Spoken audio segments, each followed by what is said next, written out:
के व्यापारी सचिन घाईवाल को हथियार का लाइसेंस देने की सिफारिश के विवाद और विपक्ष के लगातार हमलों के बीच योगेश कदम ने एक्स पर एक लंबा पोस्ट जारी किया है। विपक्ष का आरोप है कि कदम ने एक ऐसे व्यक्ति के लिए सिफारिश की जिसके परिवार पर कई आपराधिक मामले दर्ज हैं। पोस्ट के जरिए महाराष्ट्र के गृह राज्य मंत्री योगेश कदम ने बड़े आरोप लगाते हुए कहा, मेरे ही दल के कुछ लोग मेरी राजनीतिक यात्रा खत्म करने में लगे हैं। यह विवाद अब राज्य की राजनीति में बड़ा मुद्दा बन गया है, जहां विपक्ष, सरकार और मंत्री दोनों हमलावर हैं। कदम ने अपने पोस्ट में लिखा कि 2019 से ही कुछ लोग उनकी राजनीतिक यात्रा समाप्त करने की कोशिश कर रहे हैं। उन्होंने कहा कि सच्चे शिव सैनिकों के समर्थन से मैं लगातार चुनाव जीतता आया हूँ, लेकिन सत्ता में आने के बाद जनता की अपेक्षाओं के साथ साथ विरोधियों की साजिशें भी बढ़ गईं। जिन लोगों को हमने हराया था उन्हें ताकत देने का काम मेरे ही कुछ सहयोगियों ने किया।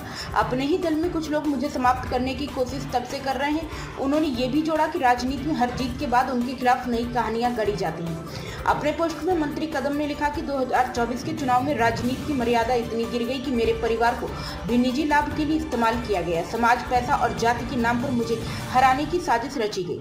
मेरे निजी जीवन में हस्तक्षेप कर मेरी छवि खराब करने की कोशिश की गई। उन्होंने आगे कहा कि जनता ने दूसरी बार भी उन पर भरोसा जताया और वरिष्ठ नेताओं ने उन्हें मंत्री पद की जिम्मेदारी सौंपी, जिन्हें मुझे विधायक के रूप में देखना मंजूर नहीं था। उनके लिए मेरा मंत्री बनना असहनीय हो गया है। कदम ने आगे लिखा कि पिछले 6 सालों में मैंने किसी उन पर अपराधी या भ्रष्ट प्रवृत्ति के समर्थन का आरोप नहीं लगाया, लेकिन कुछ चुनिंदा लोग अब मुझे उनकी छवि धूमिल करने में लगे हैं।